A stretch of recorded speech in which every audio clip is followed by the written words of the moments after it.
बिस्मिल्लाहिर्रहमानिर्रहीम। लाखों दरूद पाक हज़रत मोहम्मद सल्लल्लाहु अलैहि वसल्लम और आप सल्लल्लाहु अलैहि वसल्लम की आल पर। अस्सलामु अलैकुम। मेरा नाम इफ्तिखार अहमद है और आप मेरा यूट्यूब चैनल नॉलेज देख रहे हैं। शाह फैसल के मुतल्लक एक सीरीज़ शुरू की हुई है। उस सिलसिले में आज की वीडियो का अनवान है शाह फैसल का कत्ल। 25 मार्च 1975 25 मार्च 1975 हिजरी एतबार से यानी इस्लामी कैलेंडर के लिहाज से उस बरस 12 रबीउल अव्वल थी।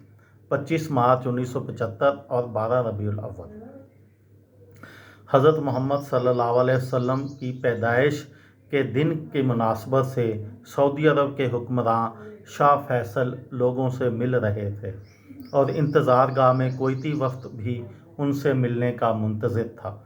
शाह फैसल के भतीजे फैसल बिन मसाइद उस कोयती वक्त से बातचीत में मसरूफ़ थे। जब वक्त की मुलाकात का वक्त आया तो शाह फैसल अपने भतीजे फैसल बिन मसाद को बोसा देने के लिए आगे बढ़े। उसी वक्त भतीजे ने अचानक अपने जुब्बे से रिवाल्वर निकाला और शाह फैसल को 2 गोलियां मार दीं। कातिल ने पहली गोली उनकी ठोड़ी और दूसरी कान पर लगी। कहा जाता है कि एक तीसरी गोली भी चली थी जो इन्हें नहीं लगी। शाह के एक मुहाफ़िज़ ने फैसल बिन मसाद पर तलवार का वार किया। वहाँ मौजूद मुल्क के वज़ीर पेट्रोलियम ने गार्ड से चलाकर कहा, शहज़ादा फैसल बिन मसाद को हलाक ना करना। फैसल बिन मसाद इस दौरान इत्मीनान से वहीं खड़े रहे और गार्ड्स ने उन्हें गिरफ़्तार कर लिया। शाह फैसल को हस्पताल ले जाया गया लेकिन वो ज़ख्मों की ताब ना ला सके और वफ़ात पा गए। सऊदी अरब में 2 दहाइयों से ज़्यादा अरसे तक सहाफ़त करने वाले तज्ज़ियाकार राशिद हुसैन की एक ऐसे शख्स से अच्छी खासी वाक़फ़ियत थी जो उस वक्त शाह फैसल के बहुत करीब खड़े थे जब ये वाक़या पेश आया।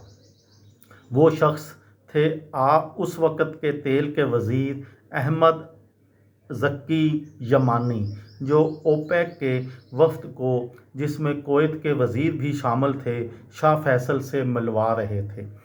राशिद हुसैन कहते हैं कि मुमकिन है जो सिक्योरिटी स्क्रीनिंग होती थी वो नहीं हो सकी। जब गोली चली तो लोगों ने समझा कि ये अहमद ज़क्की यमानी को भी लगी है, क्योंकि उन्होंने ही पहले फैसल बिन मसाद को जाकर पकड़ा था।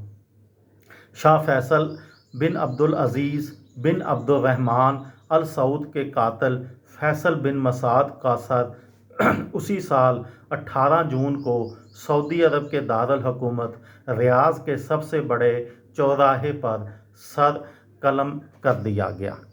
ये थी मेरी आज की वीडियो। किसी दोस्त को, किसी भाई को, किसी बहन को फ़ायदा हो तो मुझे दुआओं में याद रखिएगा।